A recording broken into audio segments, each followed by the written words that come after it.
In this video, we'll talk about the specific differences in finishing the assembly on your brackets if you're using a Bosch or Mafell rail. So, as you saw in the original assembly video, we will keep a pin for the Festool style rail in the specified location from that instruction. However, on the rear bracket, you will not use the pressure bar. So, because this rail has two slots in the back, we have two sets of fasteners. And if you look at the plate here, there are some smaller holes on this plate that we want to use. This one, this one, this one, and this one. So I've got 3 of these fasteners installed, and it's just a proprietary T-bolt, a special washer for that, and a special knob. So they just install like this from above, and then you're going to take the washer from underneath and just put that on.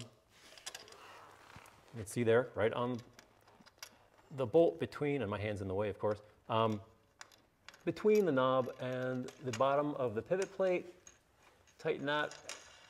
Just leave it enough room to move. So we've got all these with some freedom at the moment, and we'll finish that up later. Now, for the front bracket, instead of using a pin cert as we would with the other rails, we have something called a plate cert. Because of the narrow size of this, unique shape, and location of its own slots, we have a special piece that is designed to fit over the pin here, just like that.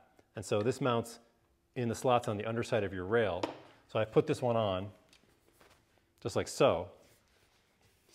And these slots are really shallow, so we've used the special hardware, and these rubbery strips do provide some resistance when you're sliding that on. So you just need to be deliberate about it, and this will slide down into place. You know, what I'll usually do is decide how much of the rail I want sticking out the back, and then just lay them down like this so I can see where the slot in this lines up with the pin, and just try to eyeball it so the middle of the slot approximately is even with the pin, so I know where to put that on the rail. So now we're ready to install, and it's just like with the other rails, but we have these 4 pieces of hardware, so you have to be a little more deliberate and slip that in the slot here, and then move on to the next one over here. That goes in there. Same thing at the back, and then the last one right there. So I put a mark here on the rail itself, even with the front of the plate. So now that is where I want it, and then the plate cert drops down on the pin. And so now, once we perform the setup process, as you've seen in the other video, we're going to just tighten all these knobs down. And this will be held nice and secure, just like the other rails with the other setups. And you're ready to work.